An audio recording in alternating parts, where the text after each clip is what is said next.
Alors, bonjour à tous et bonjour à tout le monde. Je vous remercie d'être parmi nous dans ce webinaire. Bienvenue encore une fois à ce webinaire qui est dédié à l'utilisation de Minitab dans l'industrie pharmaceutique.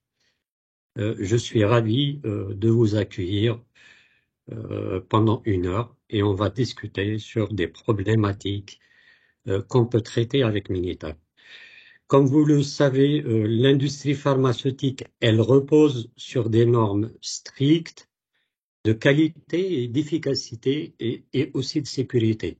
Dans ce contexte, l'utilisation de Minitab, elle se révèle être un atout indispensable pour les professionnels qui cherchent à optimiser leur processus. Au cours donc de ce webinaire, nous allons explorer les fonctionnalités de Minitab et de découvrir comment ils peuvent vous aider à appliquer de manière adéquate toutes les fonctionnalités de Minitab pour soit traiter vos problèmes ou expliquer les déviations, traiter des CAPA ou toute autre chose aux problèmes relatifs à votre industrie. Pendant ce webinaire, je vous demande juste que votre microphone et votre caméra ils sont coupés pour des commodités et pour éviter toutes les distractions visuelles. Vous pouvez poser toutes vos questions via les fonctions chat et à la fin, je vais les reprendre. Je vais choisir quelques-unes, je vais répondre et après, le reste, je vais y répondre par écrit, je vais partager avec tout le monde.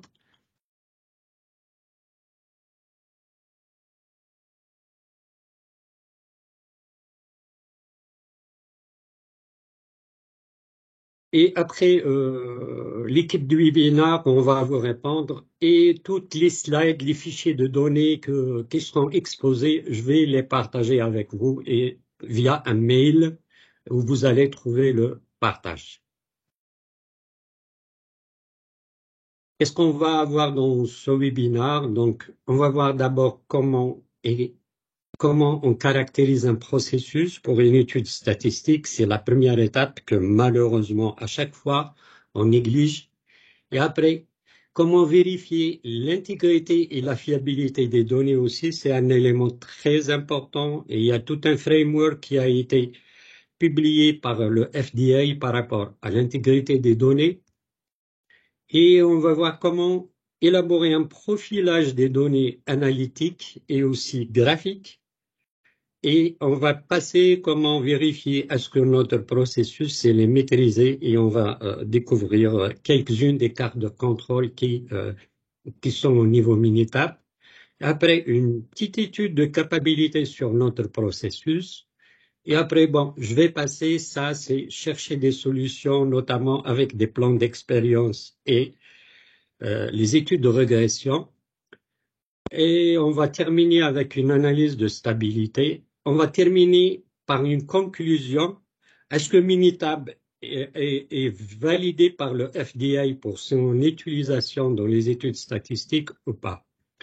Et après, je vais vous présenter où vous allez trouver les formations qui sont autour de cette thématique qu'on va présenter aujourd'hui. Permettez-moi donc de me présenter. Je suis Rachid Berkani, je suis consultant expert en performance industrielle. Donc, je suis Master Black Belt Six Sigma. Je suis expert en Minitab. Je forme, donc j'accompagne les entreprises dans l'amélioration de leur processus, l'amélioration de leur qualité et d'une manière générale sur la voie de l'excellence opérationnelle.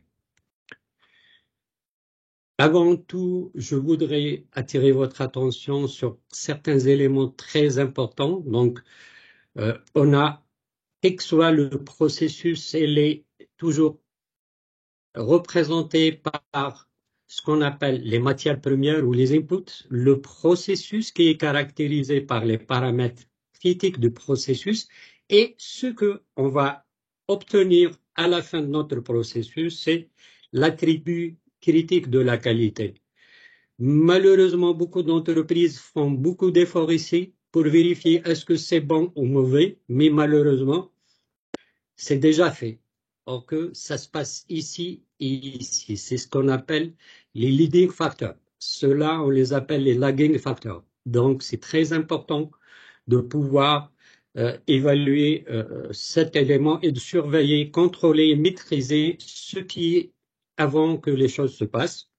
C'est la première des choses. Et la deuxième des choses, c'est de pouvoir bien caractériser son processus en faisant sortir et relever tous les paramètres critiques qui influent sur la qualité qu'on est en train de chercher. Donc, dans ce webinaire, voilà le cheminement qu'on va faire. Donc, on va commencer par la définition du contexte, la définition du domaine de l'étude et détermination des attributs qualité et des paramètres du processus et élaboration du plan de collecte de données, l'étude de l'instrumentation de mesure. S'il est validé, on va traiter les données, on va éliminer tout ce qui est données manquantes, données aberrantes, et après on passe à trouver une distribution adéquate pour nos données, et là on rentre par décrire notre échantillon avec des statistiques, notamment la moyenne, les écarts types, et quelque chose que vous utilisez beaucoup, c'est la variation, le coefficient de variation, ou ce que vous appelez le RCD. Le RSD, Relative Standard Deviation. Et après, on va voir comment choisir une carte de contrôle et les pièges qu'on doit éviter dans les cartes de contrôle. Et après, les règles de décision, comment définir qu'une carte de contrôle. Et on a un hors contrôle où on maîtrise notre processus. Si notre processus est stable, on va faire une étude de capacité pour définir la robustesse, le centrage et la performance de notre processus. Aussi, s'il est capable, c'est bon, donc on rentre dans l'amélioration continue. S'il n'est pas bon, donc on cherche la résolution de problèmes à travers les études de régression, l'ANOVA, Analysis of Variance, et tout ce qui est plan d'expérience pour déterminer les configuration optimale de nos processus. Donc, en premier lieu, on va commencer par la caractérisation des processus, d'abord la documentation des procédés, et puis aussi il y a des éléments tels que, par exemple, l'AMDEC, qui nous donne beaucoup d'informations, mais déjà à ce niveau-là, on doit connaître les limites de spécification de notre processus. Donc, et on se pose la question, quel problème nous essayons de résoudre? Quel est son contexte? Est-ce que c'est un traitement CAPA, une déviation, l'amélioration continue, développement de nouveaux produits? Donc, pour chaque contexte, il y a des éléments qu'on doit prendre en compte. Quel est l'attribut critique de qualité auquel on s'intéresse et quels sont les paramètres critiques qui influent sur cet attribut? Et finalement, quelles sont les limites de spécification, donc limit of specification. Et à partir de là, donc, je fais une petite analyse Ishikawa pour déterminer mon plan de collecte de données, c'est-à-dire quel PCP je vais prendre et pour obtenir le meilleur ACQ. Donc, à ce niveau-là, donc, on doit passer du temps. Malheureusement, beaucoup de spécialistes et de professionnels grillent cette étape. Et finalement, quand ils avancent, ils trouvent que on a oublié un paramètre qu'on n'a pas pris en compte. Et après, on n'arrive pas à expliquer une déviation ou une variante. Quels sont les exemples d'attributs critiques? À peu près tout dans votre domaine, parce que tout est critique, mais des exemples, le poids de comprimé, la pureté, contrôle de stérilité, la teneur en endoxine, contrôle de stabilité, les contrôles granulométrie, la dissolution, la viscosité, etc., etc. Donc la liste est longue, ce n'est pas exhaustif, ce que j'ai fait figurer ici.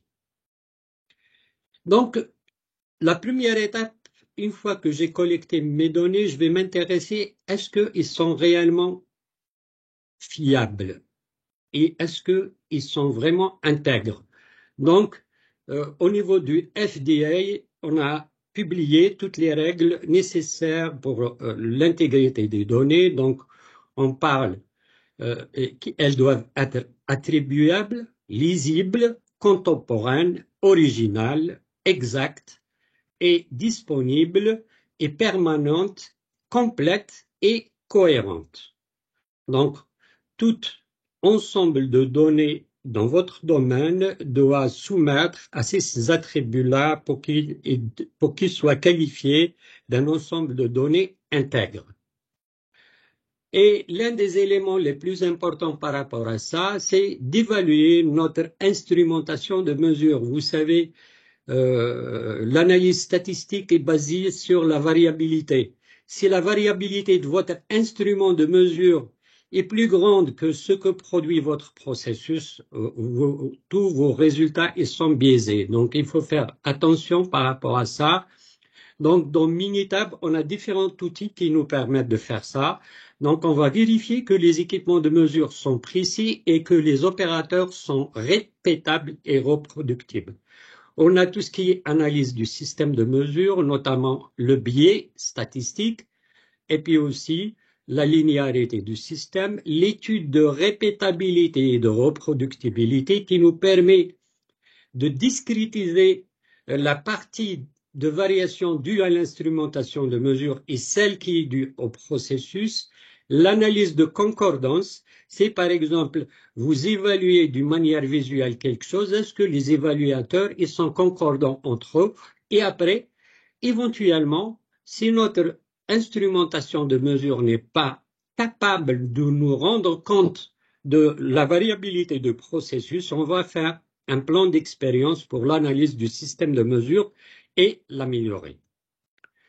J'ai pris un petit exemple, donc très simple pour qu'il puisse être accessible à tout le monde. Donc, c'est un processus de remplissage de flacons pharmaceutiques pour assurer à la fois la stabilité et la performance du processus. On a 3 lignes de production qui travaillent en 2 shifts. Nous avons collecté chaque jour 3 échantillons de chaque lot sur chaque ligne et chaque shift pendant 30 jours. Donc, les données sont présentées sous cette forme. Et à partir de là, je rentre maintenant dans mon étude. Le premier élément que je dois vérifier, donc, est-ce que mon système de mesure, il me rend compte de la réalité de mon processus. Donc, je vais y aller dans les outils de qualité, dans Minitab, et vous avez étude d'instrumentation.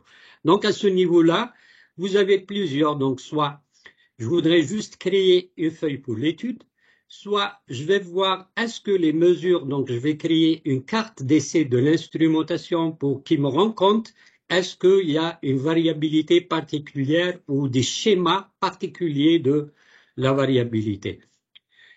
Je veux aussi peut-être faire une étude de répétabilité et de reproductibilité croisées et d'autres études qu'on peut, par exemple, ici, pour vérifier est-ce que les contrôleurs qualité, par exemple, quand il s'agit d'évaluation d'attributs, est-ce qu'ils sont cohérents? Bon, nous, on va, dans ce webinaire, juste faire une étude de répétabilité et de reproductibilité de notre système. Donc, je fais étude RR de l'instrumentation. Donc, ici, le flacon, c'est la pièce et j'évalue les spécifications entre la tolérance. Donc, une fois que j'ai saisi la tolérance, je valide et j'aurai les résultats de mon étude. D'accord? Donc, la première étape, je dois vérifier d'abord est-ce que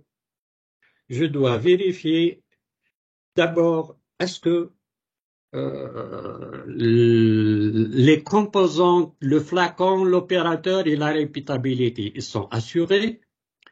est-ce qu'il me rend compte réellement? Donc, je vois ici les pourcentages de contribution entre les différents composants. Et là, par exemple, si vous avez l'instrument, il a une composante qui est supérieure à 10%, votre instrument de mesure n'est pas capable.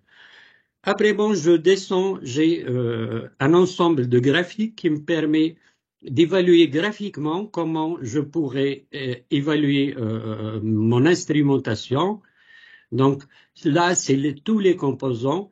À partir de là, je pourrais évaluer. Donc, pour être plus clair, j'aurai un système qui est comme ça. J'ai la variabilité totale. Il est dû à la variabilité qui est causée par le processus, la variabilité qui est due par la méthode de mesure et la variabilité de l'opérateur. Et à partir de là, j'évalue, en fait, ça, c'est ce qu'on appelle la variabilité nette. Ça, on l'appelle la variabilité, c'est la répétabilité. Et ça, c'est la reproductibilité. En général, si cette variabilité de répétabilité et reproductibilité il est inférieure à 10%, elle est acceptable.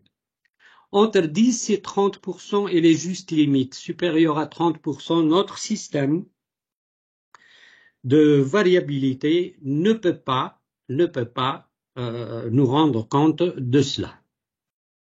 Le deuxième élément, une fois que j'ai validé mon système de mesure, donc je passe pour voir comment mes données sont structurées. D'accord? Donc je passe et je vais dans Minitab donc faire des statistiques descriptives, soit par exemple par lot, par shift, vous avez toutes les choses que vous pourrez faire. Donc je vais afficher et je vais choisir le volume de chaque flacon et OK. Là, j'obtiens un certain nombre de statistiques, la moyenne, l'érotype, l'écart-type, le minimum, ainsi de suite.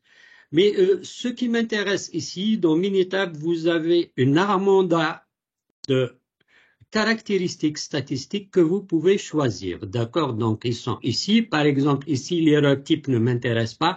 Par contre, le RSD m'intéresse.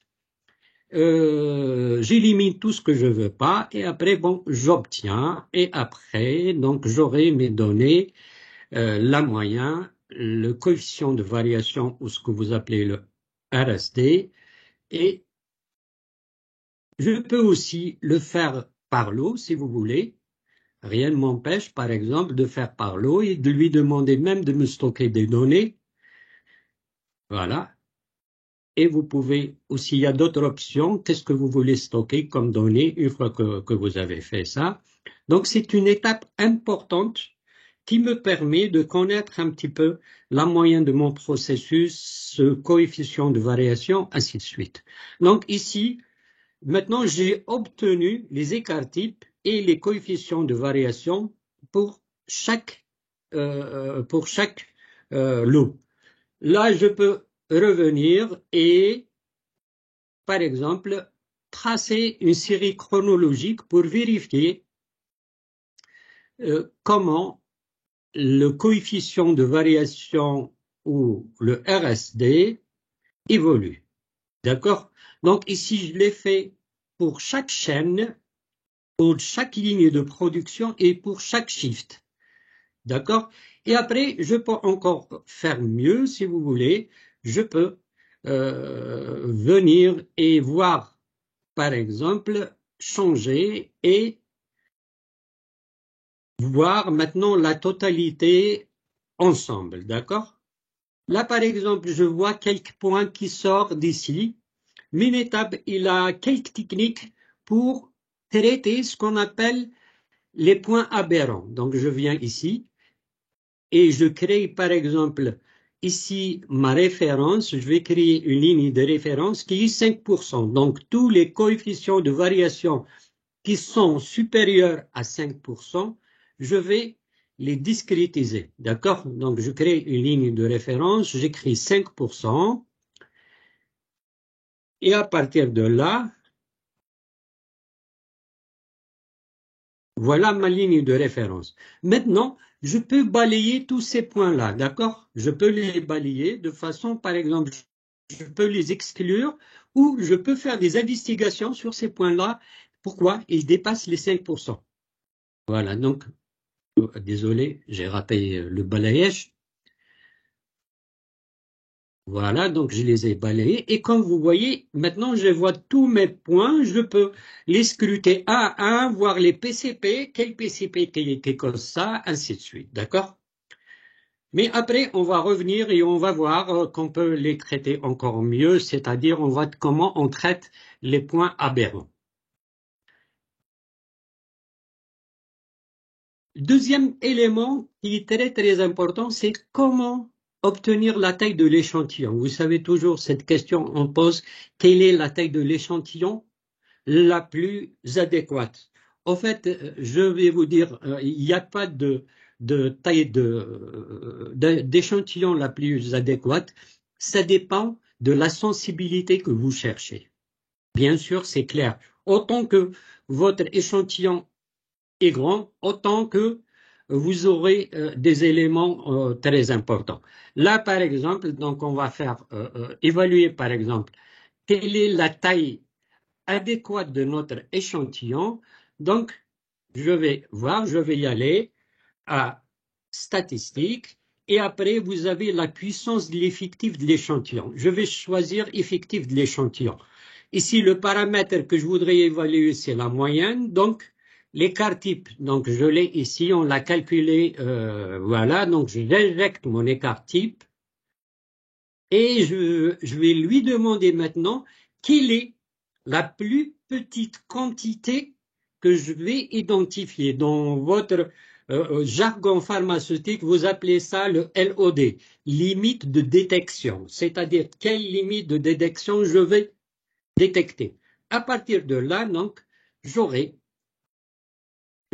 un effectif d'échantillon équivalent à 5, bien sûr, avec une confiance de 95%. Donc, à ce niveau-là, donc, j'avance, j'ai obtenu la taille de mon échantillon. Je vais maintenant passer à test de valeur aberrante. Vous savez, quand on collecte des données, il y a toujours des problèmes.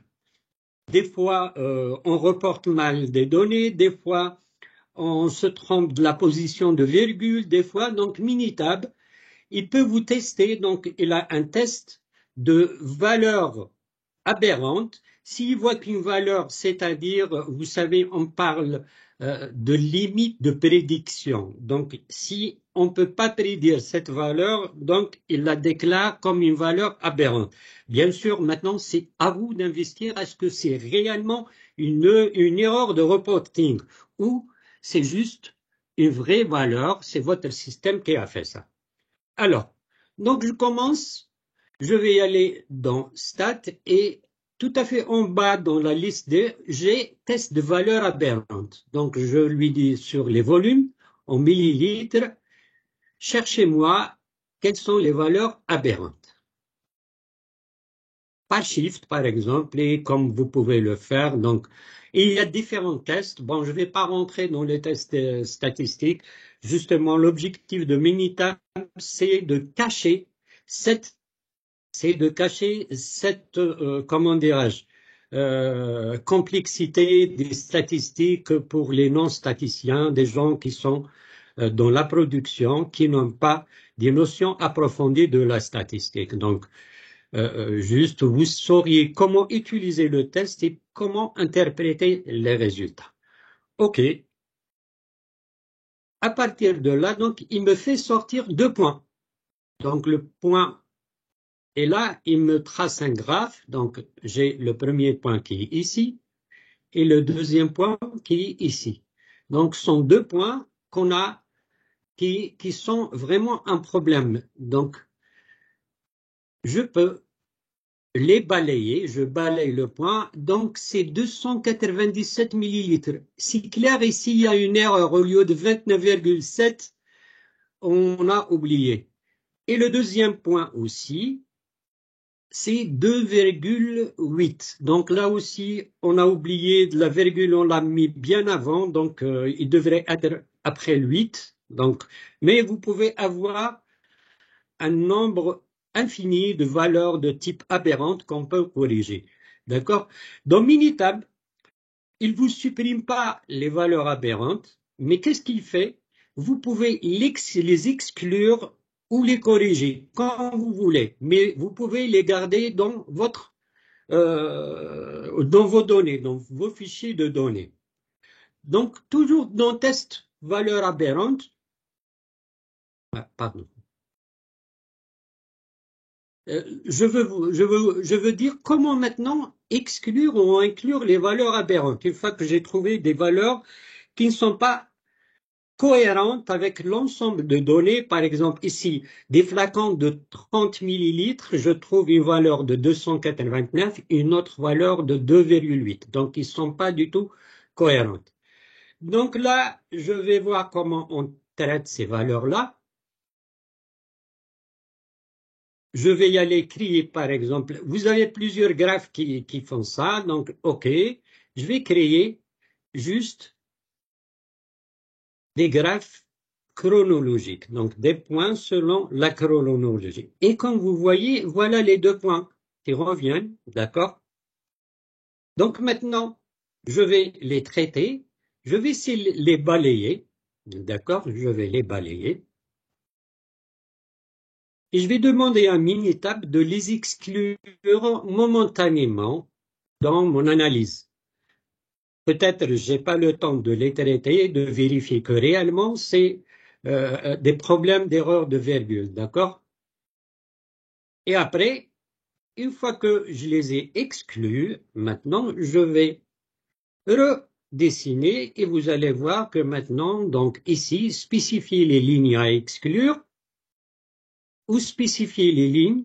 Vous pouvez aussi mettre des conditions comme vous voulez. Donc, vous voyez, le traitement est très, très puissant que vous pouvez vraiment voir les choses qui sont cachées dans les graphes.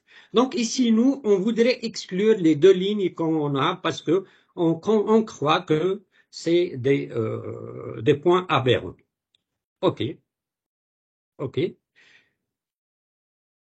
Maintenant, j'obtiens mon nouveau graphique, comme vous voyez là. Et je pouvais même continuer après, d'accord, voir ce graphe-là, et je vais, par exemple, voir ces points-là. Déjà, à ce niveau de validation des données, on comprend un petit peu ce que nos données veulent d'ailleurs, d'accord? A priori, les données au début, ils ne veulent rien dire. Maintenant, on commence à comprendre qu'est-ce qu'ils nous expliquent.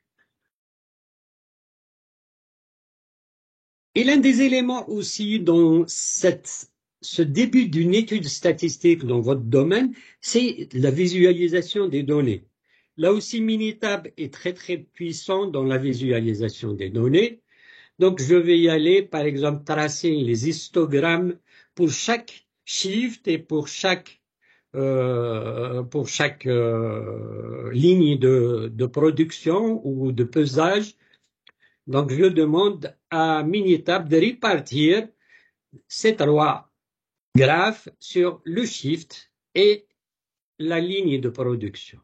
Donc, je vais voir chaque ligne et ils vont m'apparaître dans un seul graphe et je vais les voir. Voilà. Et là, comme vous voyez, je les vois, ils sont résumés et du coup, vous comprendrez directement que ce shift et cette ligne a un problème. D'accord? Donc, à ce niveau-là, donc, quand je fais une analyse graphique, je comprends déjà en termes de dispersion et en termes, voilà. Et je vais utiliser un autre graphe qui s'appelle la boîte à moustaches. C'est ou ce qu'on appelle la box plot en anglais.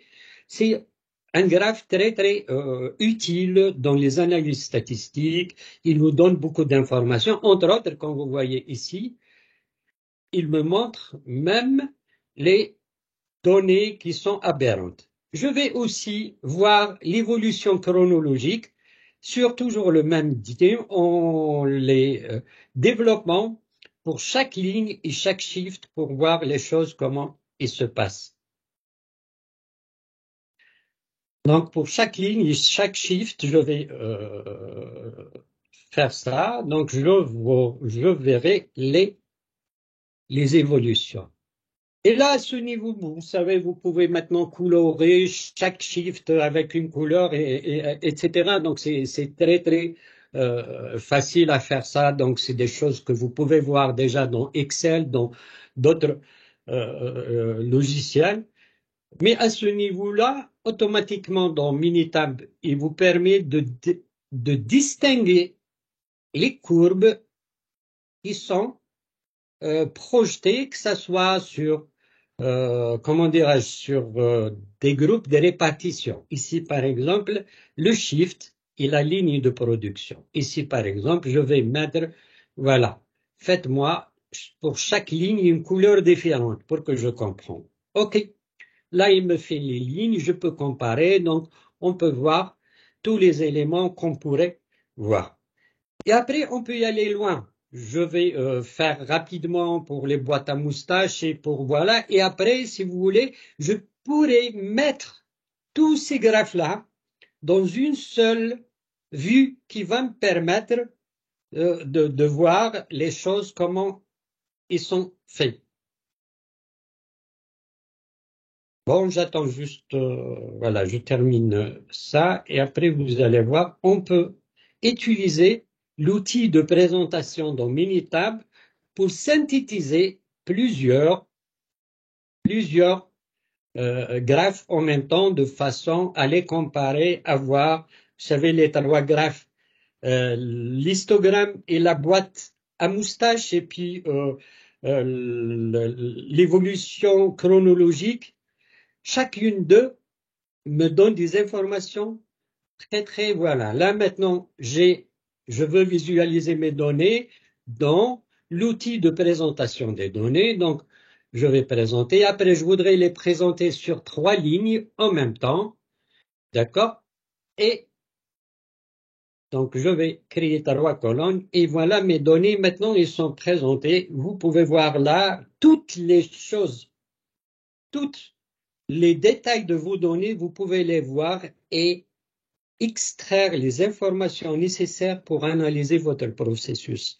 Si vous savez, maintenant, la visualisation est devenue vraiment une science très, très puissante pour qu'on puisse détecter toutes les déviations dans les processus. Donc, je termine et j'ai maintenant toutes mes données, elles sont résumées dans un seul.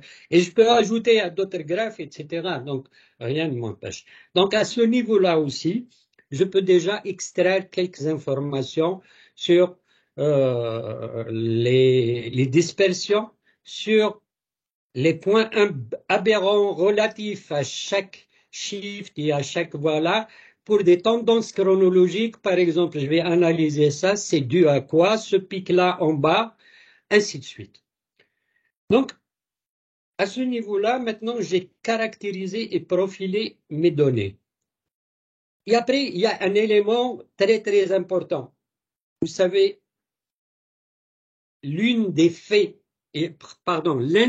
marquants dans le FDA, je pense que ça dépasse 1000 warnings qui sont émis par le FDA par rapport au traitement de données parce que on a fait passer du n'importe quoi dans Minitab, on a obtenu du n'importe quoi.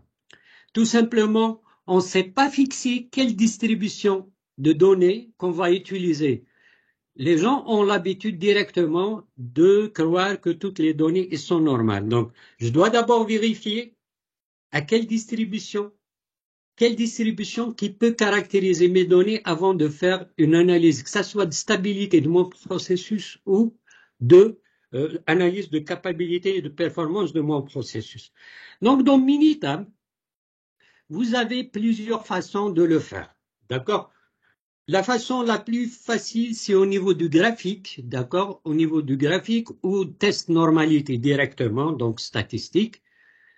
Donc, au niveau du graphique, j'ai le diagramme de probabilité au niveau de stats, j'ai les outils qualité aussi, l'identification des lois individuelles. Ça, c'est un outil très fort. Il va vous donner toutes les distributions statistiques, il va vous donner les informations à ce que vos données suivent et quelle est la distribution qui répond mieux à vos données. D'accord? Donc, on va commencer ici par le diagramme des probabilités. Je prends les volumes et je vais voir, voilà, la distribution. Je vais chercher la loi normale. Est-ce que j'ai eu moyen et un écart type historique? Non, je n'en ai pas. Si j'en ai, c'est une information en plus. Et après, je vais l'intervalle de confiance sur lequel je vais travailler. Donc, je vais travailler à 5% de risque, donc à 95%. Et après, j'aurai mes résultats. Donc, alors, au-delà que les données, ils doivent être entre cette enveloppe, je vérifie ces éléments-là. P ici est supérieur à 5%. Donc, je ne peux pas rejeter l'hypothèse que mes données ils sont normales. Je ne peux pas rejeter l'hypothèse que mes données, donc je n'ai aucune preuve. Le deuxième, c'est on peut aussi, il y a un élément qui s'appelle AD. Et on va voir après, il est très très important quand vous avez plusieurs distributions qui peuvent caractériser vos données. Le AD le plus petit, c'est celui-là. Donc, le AD, c'est correspond à Anderson-Darling. Deuxième élément, je vais faire un test de normalité. D'accord? Il y a plusieurs tests. Donc, Anderson-Darling, Ryan-Joyner ou Kolmogorov ou je ne sais pas. Bon, c'est difficile à retenir. Voilà. Donc, la même chose aussi, il me donne une probabilité qui n'est pas inférieure à 5%. Donc, comme vous voyez, c'est supérieur à 15%. Donc, je ne peux toujours pas rejeter l'hypothèse de normalité de mes données. Donc, par suite de ce qui va venir, là, je suis en confiance. Je peux travailler avec comme si mes données sont normales.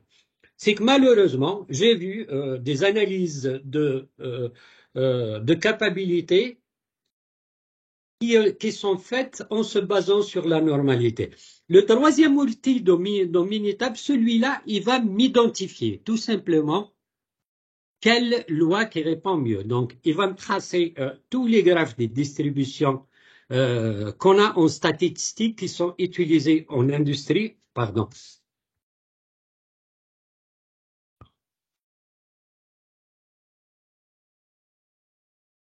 Pardon.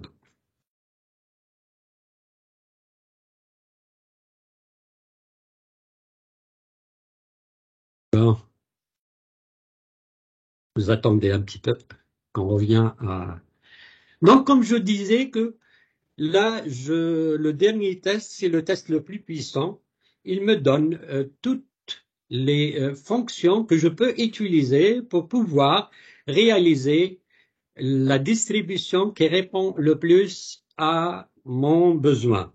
Donc, à partir de là, je pourrais choisir la distribution et je pourrais être sûr que j'ai bien validé mon modèle et que j'ai pas utilisé n'importe quoi. D'accord?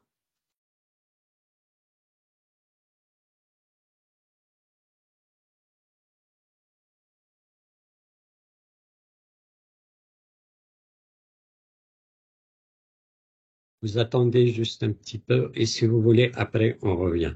Donc, une fois que maintenant j'ai défini que mon processus suit une loi quelconque, souvent, j'ai remarqué aussi ça, c'est l'une des erreurs et des pièges aussi qui a été reporté par le FDA, c'est tout simplement que on fait une étude de capacité avant de s'assurer que notre processus est stable. Un processus qui n'est pas stable n'a pas de sens de parler de capacité. Vous savez, la stabilité, c'est-à-dire un processus qui est sous contrôle et un processus qui est capable sont deux notions différentes. Mais avant de faire une étude de capacité, on doit s'assurer d'abord à ce que notre processus est stable.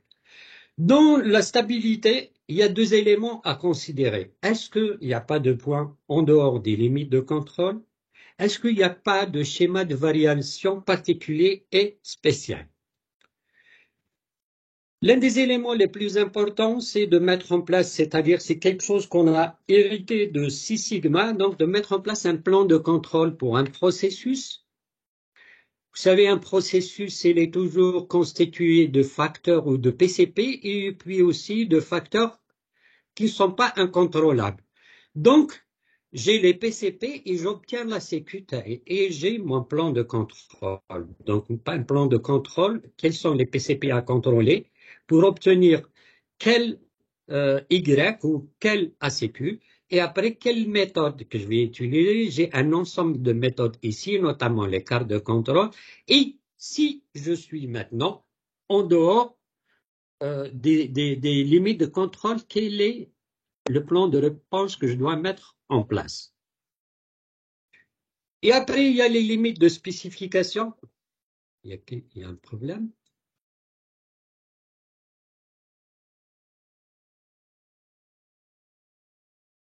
À toutes les différentes limites, donc les limites de spécification qui, elles, définissent que le produit est bon. Les limites de contrôle définissent la prédictabilité du processus et les limites, la maîtrise du contrôle et la prédiction, la prédictabilité. Donc celle-là, on l'utilise surtout pour déclarer est-ce qu'une donnée est aberrante ou pas. Bien sûr, par rapport à ça, vous avez aussi l'OS, l'OLOC et l'OP. Donc, en dehors des spécifications de contrôle et de prédiction. Un processus qui se contrôle, donc qui est maîtrisé, il a une variation stable des limites de contrôle respectées, une variation normale des performances conformes aux spécifications, la stabilité dans le temps et la prévisibilité. Après, comment décider est-ce que c'est hors contrôle? Donc le premier, c'est quand vous êtes en dehors des limites de contrôle. Et après, on a 7 cas relevés qui définissent un schéma de variation anormale. Donc voilà les 8 cas qui définissent leur contrôle. D'accord? Donc quand on a un point hors contrôle, et après quand on a 9 points consécutifs qui sont par exemple au-dessous de la moyenne.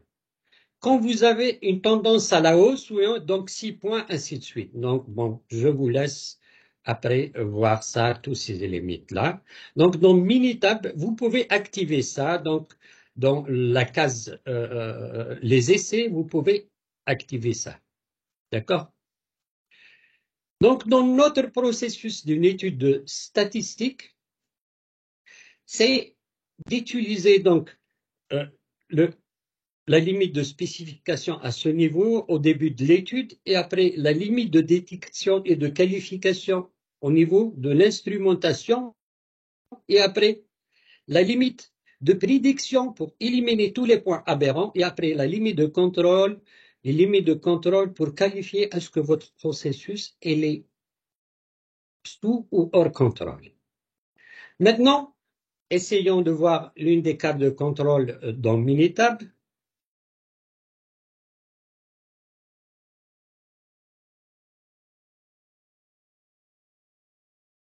Vous savez, les transformations, c'est quand vous avez un problème dans des données qui ne suivent pas une loi, vous pouvez les transformer. On a deux transformations, ce qu'on appelle la transformation de Box-Cox et la transformation de Johnson. Les cartes de contrôle, donc vous avez les cartes de contrôle de type valeur continue, donc des types numériques, et vous avez des cartes de contrôle qui pilotent soit le pourcentage de défectueux ou le nombre de défauts. Et après, vous avez une autre catégorie de cartes de contrôle qui sont très sensibles aux petites variabilités, notamment la CUSUM et le EWMA et les moyens mobiles. Et après, vous avez des cartes multivariées. Quelqu'un m'a posé la question. Donc, vous pouvez piloter en même temps les cartes multivariées, mais après on va parler du multivarié, c'est un peu compliqué. Il faut d'abord essayer de voir l'interaction entre les différents points avant de y aller, d'accord? Donc on pourrait éventuellement commencer par un plan d'expérience. L'une des choses que j'aime dans Minitab, c'est-à-dire, c'est ses assistants. D'accord, je veux faire une carte de contrôle et là, il m'assiste. Il me dit quels sont vos types de données. Maintenant, ce sont des données continues. Est-ce que vous avez une seule donnée par groupe, par exemple, une seule donnée par lot, ou de 2 à 8, ou plus de 8. Donc, à partir de là, vous choisissez la carte. Si maintenant des données qui ne sont pas continues de type attribut, est-ce que vous êtes en train de piloter la proportion défectueux ou le défaut? D'accord? Donc, à partir de là, je vais établir ma carte de contrôle. On va faire un exemple. Donc, notre exemple. Là, pour notre cas, donc, quelle carte utiliser? Données sont continues, donc sont des volumes en millilitres. La taille de sous-groupe, elle est de 3. Et la carte, donc, elle est de X bar. C'est celle-là. D'accord? Donc, on va la faire sur Minitab. Je viens sur Minitab et je choisis la carte. Donc, carte, voilà, carte de groupe X bar R. Donc, le volume et la taille de chaque groupe, elle est par les effectifs. D'accord? Les effectifs, ils sont dans le lot. Donc, chaque sous-échantillon. Et j'obtiens mes deux, voilà. Alors, on a toujours deux graphes, d'accord? On a toujours deux graphes. Pourquoi deux graphes? Le premier graphe, ce qu'on appelle X bar, vous pilotez la déviation de votre moyenne par rapport à une cible ou par rapport à une moyenne établie. Le deuxième graphe, lui, il consiste à voir est-ce que mon graphe, est-ce que mes données ou mon processus plutôt, elle est dispersée ou pas? C'est-à-dire, est-ce que la dispersion, je la maîtrise ou pas? Donc, c'est pour ça qu'on pilote avec deux graphes.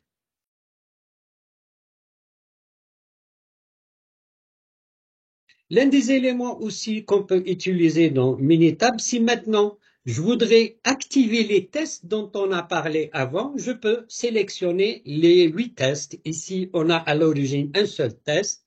Je peux effectuer tous les tests, c'est-à-dire les tests de hors contrôle et en plus des tests relatifs au schéma. D'accord? Et j'accroche et vous allez voir qu'il y a d'autres points qui vont apparaître. Voilà.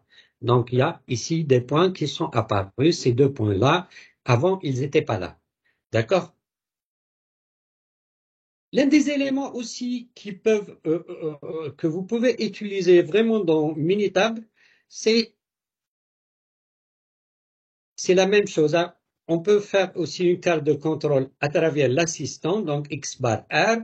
Mais là, il va me donner, en plus des deux graphes, il va me donner certaines interprétations. D'accord? Donc, je vais venir ici et je vais lui demander de déterminer la ligne centrale à partir de mes données parce que je n'ai pas une donnée historique.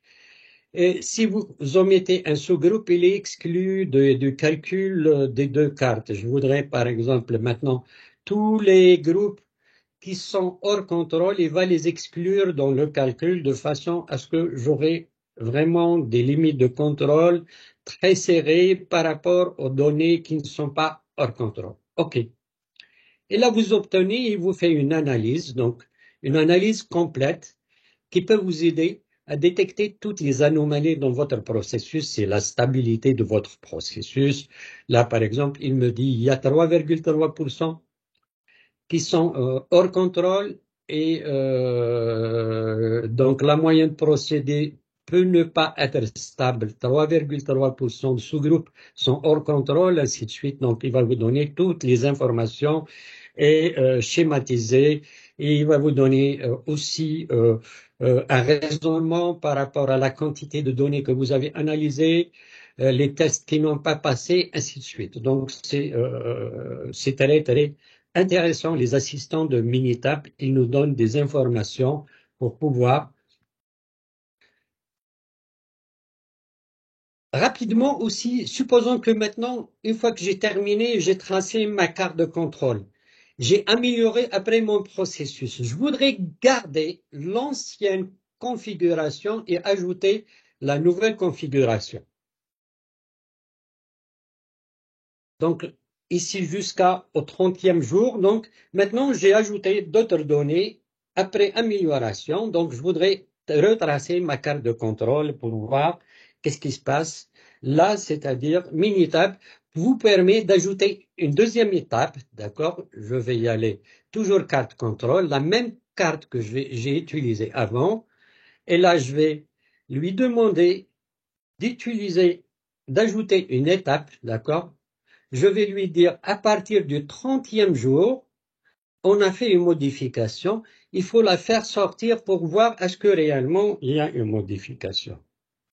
Bon, je vais afficher, je vais lui demander d'afficher les étiquettes limites de contrôle, les nouvelles limites de contrôle. D'accord?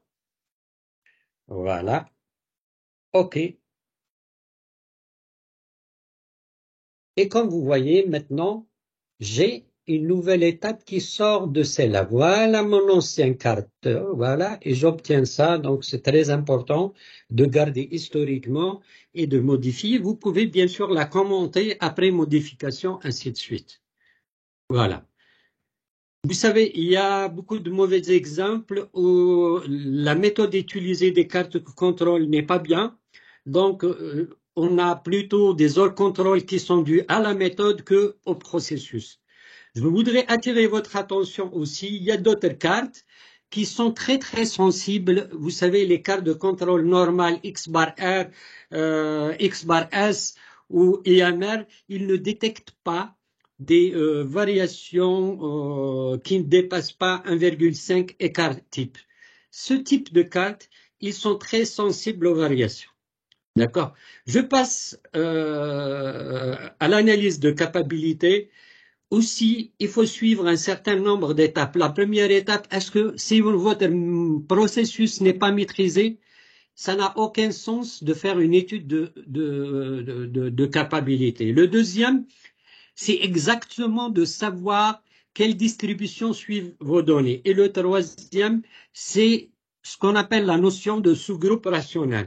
Et la quatrième condition, c'est d'avoir un échantillon en moins de 100. L'idéal, bien sûr, d'avoir un échantillon de 370. Donc, ici aussi, il y a deux types de variabilité. La variabilité à court terme, par exemple, à l'intérieur juste d'un lot, et la variabilité à long terme, c'est entre les lots, entre les shifts, ainsi de suite. Je vais terminer donc avec cette analyse de capacité. Bon, je pense qu'on va dépasser un petit peu le timing pour terminer avec l'étude de stabilité. Donc, analyse de capacité normale, et je vais remplir les spécifications, d'accord?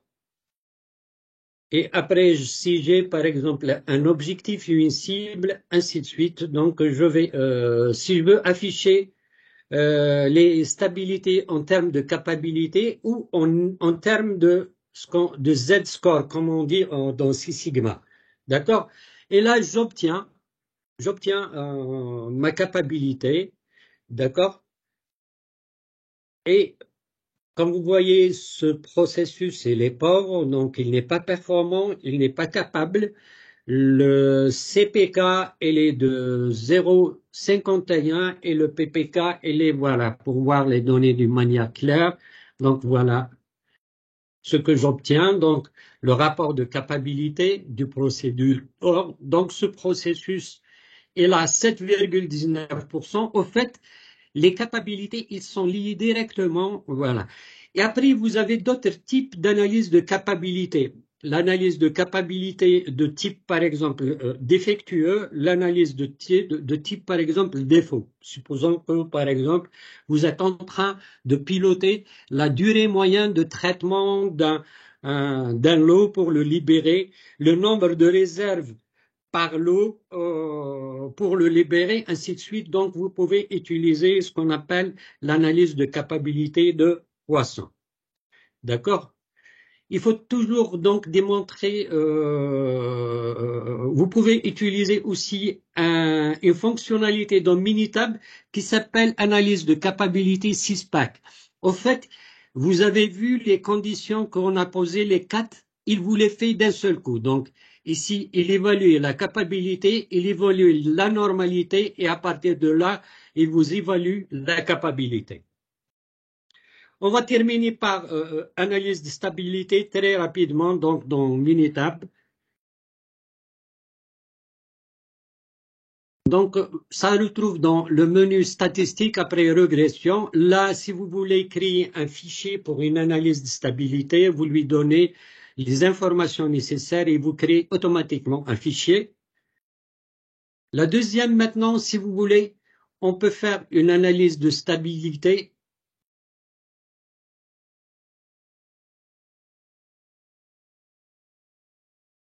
Donc, ici, le pourcentage, par exemple, du principe actif, la durée, et ici, j'ai différentes 5 lots, donc voilà, et la spécification limite.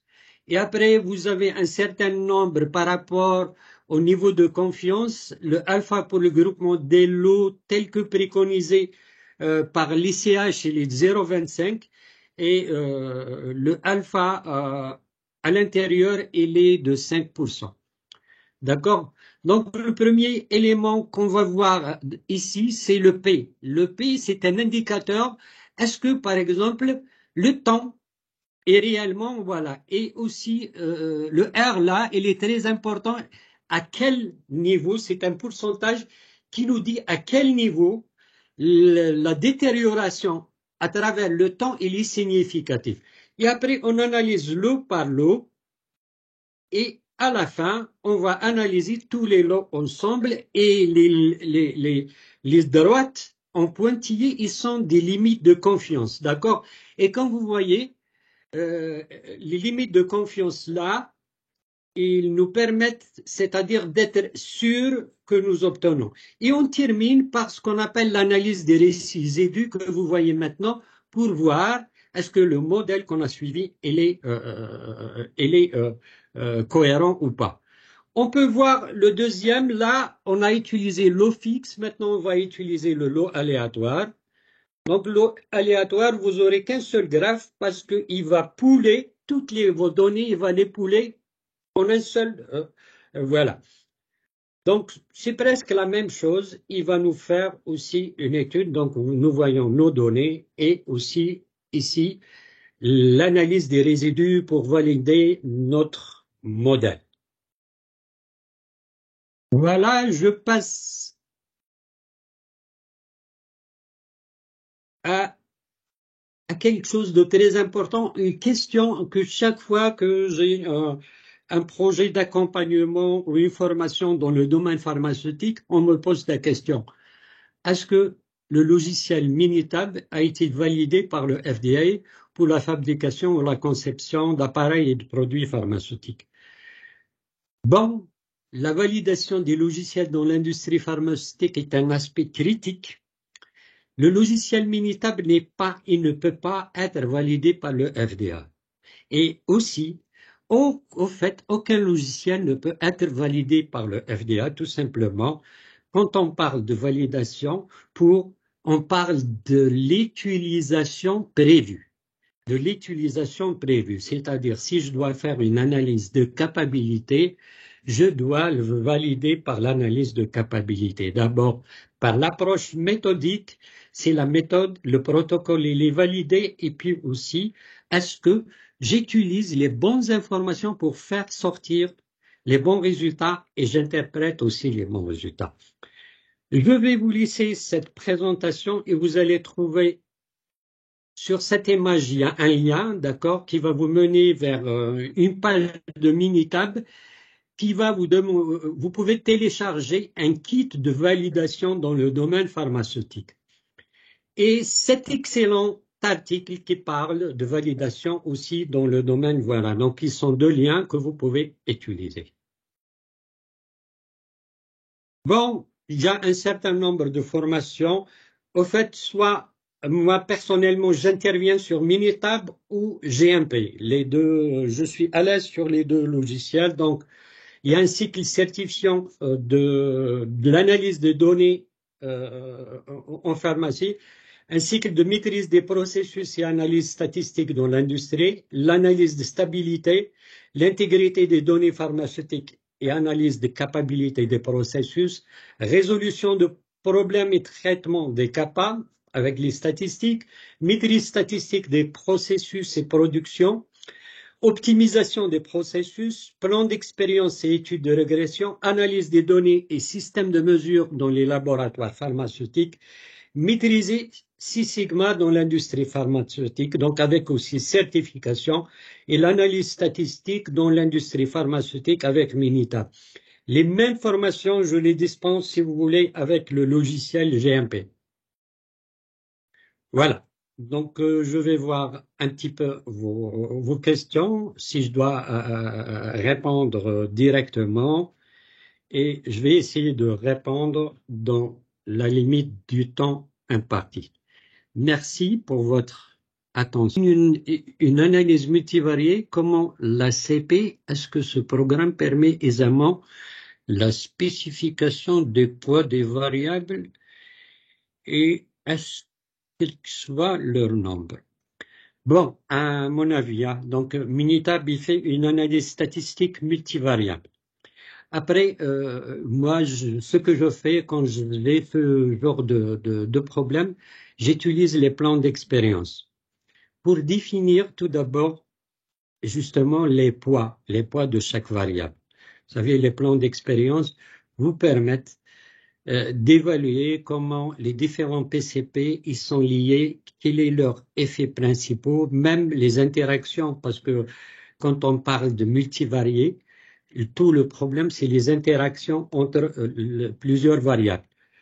Donc, de définir les amplitudes des interactions au premier niveau, au deuxième niveau, et à partir de là, vous pouvez mettre des poids sur vos variables.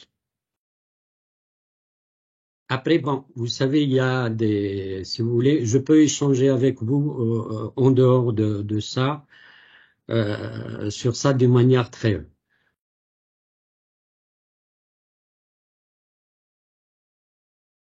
Je pense, d'autres questions. Bon, le partage de la présentation, oui.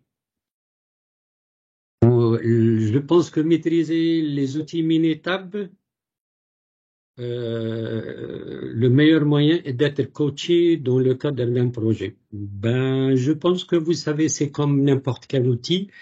Maintenant, dans Minitab, et il ne s'agit pas que de maîtriser l'outil, mais aussi de maîtriser comment poser le problème. Ça, c'est le plus important. Et après aussi, comment interpréter les résultats. Parce que ce n'est qu'un logiciel. Donc, c'est une moulinette. Il prend des données et vous fait des sorties. Maintenant, si vous posez votre problème mal, certainement vous aurez des problèmes dans l'output. Si aussi vous interprétez mal, voilà. Si vous n'utilisez pas aussi la fonction dans Minitab, voilà. Donc, c'est plutôt, voilà, un peu d'expérience. Je vous demande tout d'abord d'être familier par rapport à l'outil, de connaître tous les menus, etc. Et après, il y a un certain nombre de livres que vous pouvez, pour des problématiques très simples que vous pouvez. Et après, avec le temps, vous allez apprendre comment peut-on réellement s'attaquer à tous les problèmes. OK? D'autres questions?